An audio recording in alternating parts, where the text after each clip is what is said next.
اور یہ تھے یہاں کے اسٹیشن سپائی ماسٹر جو عمر میں مجھ سے بمشکل 3-4 سال بڑے تھے۔ دیکھو بھائی، یہاں آرمی والا ڈسپلن نہیں چلے گا، نہ زیادہ تکلیف برتنے کی ضرورت ہے۔ مجھے تم مسٹر ناگرک کے نام سے پکار سکتے ہو۔ انہوں نے مجھ سے مصافحہ کرنے اور اپنی شناخت کروانے کے بعد بڑی بے تکلفی سے کہا اور میں حیرت سے ان کا منہ دیکھنے لگا۔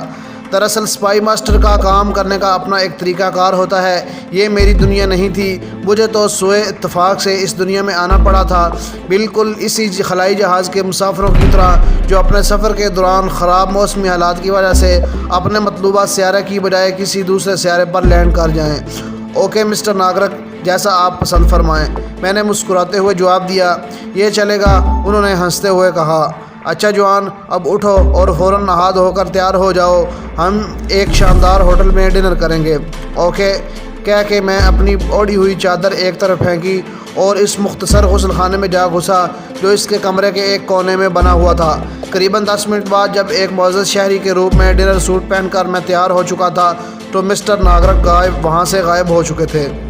پانڈے مجھے اس محلے کے مختلف گلیوں میں گھماتا رہا، بالآخر اس سڑک پر لے آیا جہاں ایک کونے میں ایک شاندار فلیٹ کار میں میرے ماسٹر ڈرائیونگ سیٹ سنبھالے میرے منتظر تھے۔ اگلا دروازہ کھول کر میں ان کے برابر بیٹھ گیا۔ پانڈے وہیں سے رخصت ہو گیا۔ روانگی کے وقت میں اپنا خنجر چھپانا نہیں بھولا تھا۔ مجھے پستول سے زیادہ اپنے خنجر بازی پر اعتماد تھا کیونکہ مجھے اس کی خصوصی تربیت دی گئی تھی۔ دوران تربیت میں نے کبھی ٹارگٹ کو ہٹ کرتے ہوئے دھوکہ نہیں کھایا تھا۔ مجھے خدا کے فضل سے اپنی ذات پر اعتماد تھا کہ اب میں ایسا بھی نہیں ہوگا۔ دروازہ بند ہوتے ہی مسٹر ناگرک نے گاڑی اسٹارٹ کی اور دوسرے ہی لمحے ہم تیز رفتاری سے اس سے پہلے پوائنٹ کی طرف اڑے چلے جا رہے تھے جہاں ہمارے نیپالی دوست پائے جانے کے امکانات تھے۔ شہر کی ماڈرن آبادی کی ایک کوٹھی کے سامنے کار رکی۔ مسٹر ناگرک نے وہاں مجھے ایک ڈیڈ ڈراپ کرنے کی جگہ دکھائی، اس طرح دوسرا پھر تیسرا ٹھکانہ اور وہاں ڈیڈ ڈراپ پوائنٹ ہم نے مارک کیے۔ وہ گھنٹے کی بھاگ دوڑ کے بعد ہماری یہ مہم اپنے اختتام کو پہنچی۔ اب ہمارا رخ شہر کے ایک شاندار ہوٹل کی طرف تھا جہاں بقول مسٹر ناگرک نے ہم کو ڈنر پر کھانے کی دعوت دی تھی۔ روانگی سے پہلے ہم نے ڈنر سوٹ ہی پہنے تھے، لیکن کیا اس ہوٹل تک جانے کا مقصد محض شکم پری ہی تھا؟ یہ تھا وہ سوال جو مجھے سارے راستے تنگ کرتا آیا تھا۔ مجھے یقین تھا ہم وہاں صرف کھانا کھانے ہی نہیں جا رہے، لیکن مسٹر ناگرک سے کچھ پوچھنے کی ہمت بھی نہیں ہو رہی تھی کیونکہ میں جانتا تھا اگر کام کی کوئی بات ہوتی تو وہ مجھے خود آگاہ کر دیتے۔ جو بات انہوں نے مجھے خود نہیں بتائی وہ میرے پوچھنے پر بھی نہیں بتائیں گے۔ اس بزنس کا یہی بہترین اصول تھا۔ ہوٹل کے ڈائننگ ہال میں ہمارا استقبال ایک خوبصورت ہوازادی نے کیا جس نے اپنے مہین لباس میں اپنے جسم کی مکمل نمائش سجا رکھی تھی۔ اس کی آنکھوں میں تیرتے گلابی ڈورے محبت کے خمار کے نہیں، شراب کے نشے کی موجودگی کا احساس دلا رہے تھے۔ موصوفہ آؤٹ ہونے کے قریب ہی تھی جب اتفاق سے ان کی ہنی تشریف لے آئے۔ Oh you are too art late Honey, اس نے مسٹر ناگرک کے گلے کا ہار بننے ہوئے کہا۔ ایکسکیوز می ڈارلنگ، میرے دوست کی فلائٹ کچھ لیٹ ہو گئی تھی۔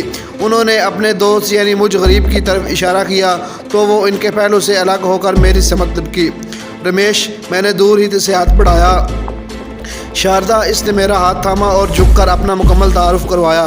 اس سے پہلے کیونکہ مجھے ایسی شاہراہوں کے متعلق بریفنگ ہو چکی تھی لہٰذا اس کے جھکنے سے جو بجلی اس کے گریبان سے نکل کر میرے خرمن دل کی طرف لپکی تھی، اس کی تباہ کاریوں سے میں مکمل محفوظ رہا کیونکہ میں اس سلسلے کا بالکل غیر موصل دھات بن چکا تھا جس میں بجلی کی لہروں سے گزرنے اور اثر انداز ہونے کا سوال ہی پیدا نہیں ہوتا تھا۔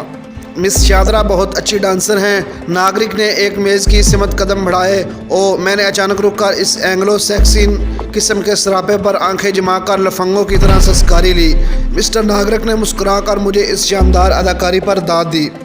مسٹر رمیش پنجاب کے بہت بڑے مل اونر تھے، کپڑے کے 6 ملوں کے مالک ہیں، ہر پہاڑی مقام پر ان کا ایک کاٹیج ہے۔ انہوں نے میرا تعارف کروایا۔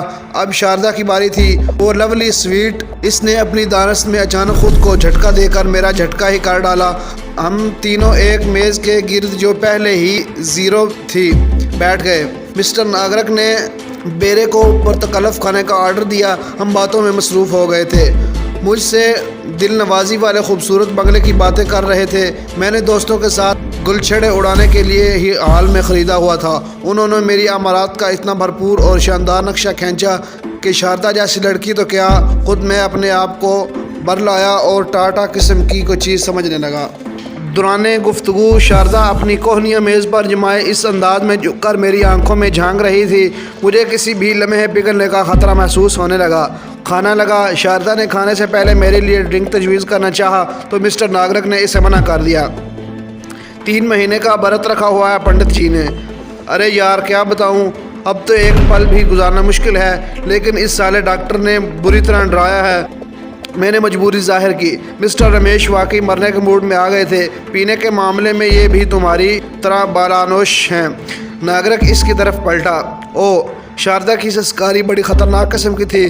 ہم لوگ کھانا کھا ہی رہے تھے جب ڈائننگ ہال میں ایک اجنبی شخصیت اندر داخل ہوئی، جسے دیکھ کر میں چونک اٹھا۔ یہ ہمارا وہی نیپالی دوست تھا جسے میں نے پرنس کے نام سے جانتا تھا۔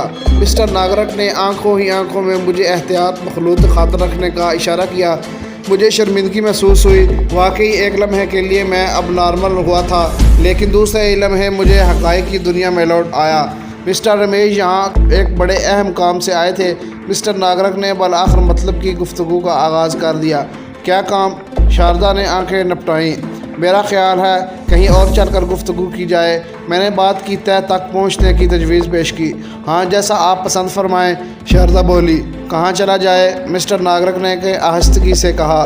میرا کمرہ حاضر ہے اگر مسٹر رمیش پسند فرمائیں۔ Oh thank you darling, mister ناگرک نے کہا۔ بل میں نے خود ادا کیا اور بیرے کو اس کے ساتھ اتنی بڑی ٹپ دی کہ شاردا کی آنکھیں کھلی کی کھلی رہ گئیں۔ ہم وہاں سے اٹھ کر شاردا کے کمرے کی طرف چلے آئے جو اس کے نام سے ہمیشہ بک رہتا تھا۔ ایسے ہی کمرے کی اس کی آمدنی کا واحد ذریعہ تھا۔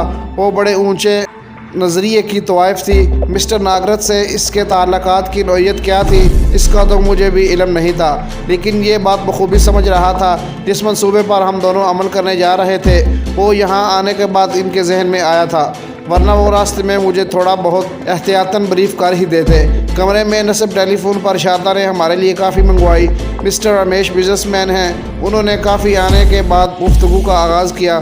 بدقسمتی سے ان کو ایک شخص بزنس میں نقصان پہنچانے پر تلا ہوا ہے، تم اسے جانتی۔ شاردا نے پرنس دھن بہادر مسٹر ناگرک سے کافی کا گھونٹ بھرا۔ شاردا کے ساتھ بھی میں بھی ہمتن گوش تھا۔